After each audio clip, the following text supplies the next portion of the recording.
जानते हैं सबसे पहला शैतान संसार ने यीशु मसीह का पुनरुत्थान को छुपाने का कोशिश किया।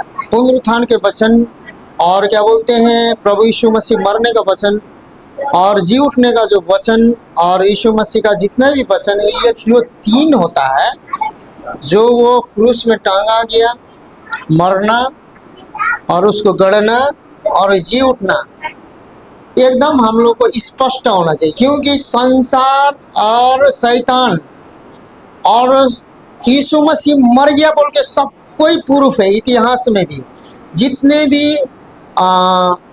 जितने भी यीशु मसीह को नहीं जानते वो भी, शैतान भी और क्या बोलते हैं संसार के लोग भी न्यूज में भी बोलते हैं यीशु मसीह इस संसार में गलील में जन्मा था, इस्राएल में आया था और वो भलाई करुणा, गरीबों को, भूखों को, अनाथों को, अंधों को, लंगड़ों को चंगा करके एकदम भलाई करके रोमी शासक के समय पूरे दबे वो लोगों को भलाई करके वो मर गया।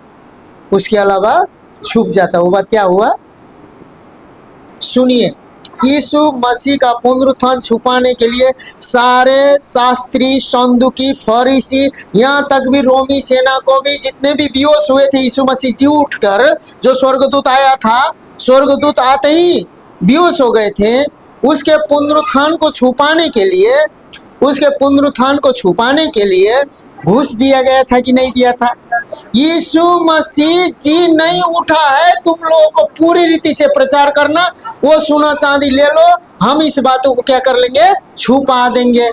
और यीशु मसीह जी मरा है, पता है, आया था। यीशु मसीह जिंदा हुआ ही नहीं है बोल के लोगों को शेरों के मादों में डाल दिया गया, पीट पीट के नाखून को कबाड़ दिया गया, जीवित आरी मशीन, लकड़ी काटने वाला आरी मशीन में डाल दिया गया, भेड़ियों के सामने छोड़ दिया गया, ताड़ना दिया गया, आग में डाल दिया गया, नाना प्रकार के खौले हुए तेलों में डाल दिया गया। उन्होंने इनकार किया। जहां यीशु ने कहा पुनरुत्थान और जीवन मैं ही हूं, जो कोई मुझ पर विश्वास करता है वह यदि मर भी जाएगा तो क्या हो जाएगा, और वह वचन मृत्यु पर मसीह की विजय अनंत जीवन की क्या है, गारंटी और विश्वासियों के लिए आशा का सर्वोत्तम है, प्रमाण है बोलता है।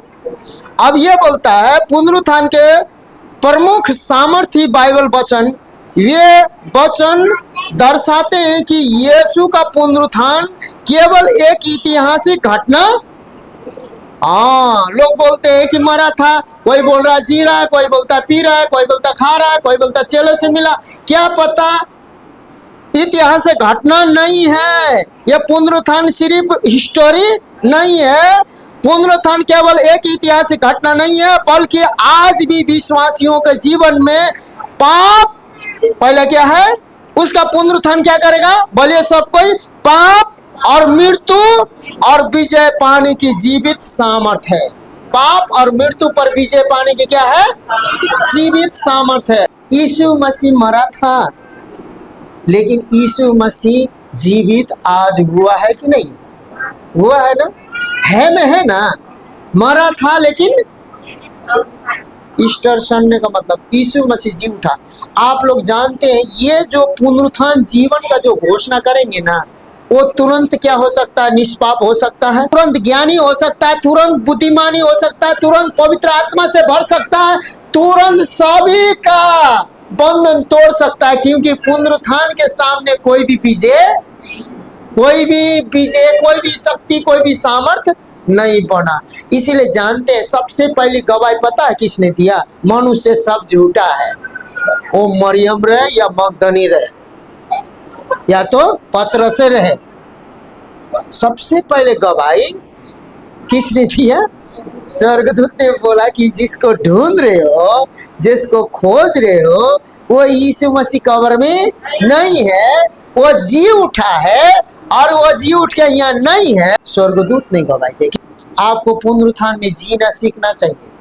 अब पुनरुत्थान का शब्द में खड़ा होना चाहिए आत्मा और सच्चाई से। पुनरुत्थान किसी के लिए नहीं है, आपके लिए है। आपका पूरा पुनरुत्थान का विश्वास और जीवित विश्वास घोषणा होगा ना, तू विश्वास करे तेरा घराना उतार पाएगा। पुनरुत्थान सच्चाई और जीने का क्या है, एक अपने आप का क्या है, घोषणा है। इस पुनरुत्थान को आज से हम लोग यीशु के नाम से क्या करेंगे, बनाए रखेंगे। बोलिए मेरे पीछे सब कोई, मुझे जो सुन रहे हो, मुझे देख रहे हो, सब कुछ ठीक है। यीशु मसीह मारा गया, गाड़ा गया, तुम्हारे पापों को, अपराधों को, धर्मों को क्षमा किया। लेकिन शैतान ने, संसार ने, अभी भी न्यूज वालों ने यीशु मसीह जी उठने का सब कोई क्या कर रहे हैं, छुपा रहे हैं। सबसे बड़ा बात है कि यीशु मसीह पुनरुत्थान में जी उठा है और स्वर्गारोहण हुआ है, और जिस प्रकार से उसने कहा था, मैं पिता के महिमा में दाहिने बावड़ी में तू बैठे देखोगे मनुष्य के पुत्र को, परमेश्वर के पुत्र को, अभी तक स्वर्ग में विराजमान है कि नहीं है ना। तो यीशु मसीह अभी भी आपका उठना, बैठना, सोचना, विचार को सब कुछ देख रहा है और सब कुछ काम कर रहा है। पाप, अपराध, अधर्म के कारण नहीं, मनुष्य बस पुनरुत्थान, बिना पुनरुत्थान के घोषणा के कारण वो क्या हो जाएगा, मर जाएगा। कि यीशु का पुनरुत्थान केवल एक इतिहास घटना नहीं है, बल्कि आज भी विश्वासियों के जीवन में पाप, पहले क्या है, पाप और मृत्यु पर विजय पाने की जीवित सामर्थ्य है। और ये जीवित के सामर्थ्य क्या है, तो शैतान को बोलिए कि जीवन और पुनरुत्थान मैं हूं। यीशु ने कहा है, जो कोई, और बोलिए, जो कोई उस पर विश्वास करेगा मर भी जाएगा, जिएगा का मतलब मर भी जाएगा। हम लोग किसी भी पाप, अपराध, मृत्यु में भी क्यों नहीं जाएंगे, यह विश्वास रहेगा कि यीशु मसीह जी उठा है, तो हम हर एक चीज में क्या करेंगे, विजय पालेंगे। हम धन में विजय पालेंगे, ज्ञान में विजय पालेंगे, बुद्धि में विजय पालेंगे, असफलता में सफलता पा लेंगे। हम लोग राज्य करेंगे, अधिकार करेंगे, दुष्ट आत्माओं पर प्रभाव होंगे, धन को कंट्रोल करने जानेंगे, और छोटे से लेकर बड़े तक में हमें सम्मान भी हम पाने चाहेंगे। और हमें गलती का एहसास भी होगा। हमारा नजरिया, हमारा सोच, हमारा विचार सब व्यक्ति के लिए एक ही नहीं रहेगा, अलग अलग रहेगा, क्योंकि सबका दिमाग एक ही नहीं होता है। इसीलिए परमेश्वर ने अलग अलग चुना, अलग अलग दान वरदान दिया, अलग अलग भाग दिया और अलग अलग विश्वास दिया। और जो कोई पुनरुत्थान के विश्वास को पकड़े रहते हैं, वो विजय की ओर क्या कर रहे हैं, आगे बढ़ रहे हैं। तो सबसे पहले प्रिय मेरे भाई बहन, आज पुनरुत्थान को, विश्वास को आपको भूलना नहीं है कि यीशु मसीह पुनरुत्थान और जीवन है, और उस पर हम लोग क्या करते हैं, विश्वास करते हैं। और हम मरे थे एक समय, लेकिन अभी हम लोग भी, हाँ, इसीलिए हम लोग सारे परिस्थिति को क्या करते हैं, यीशु के पुनरुत्थान के शक्ति में दूर करते हैं। मृत्यु तो पाप के लिए था, लेकिन पुनरुत्थान धार्मिकता और जीवन के लिए। आमीन, ठीक है।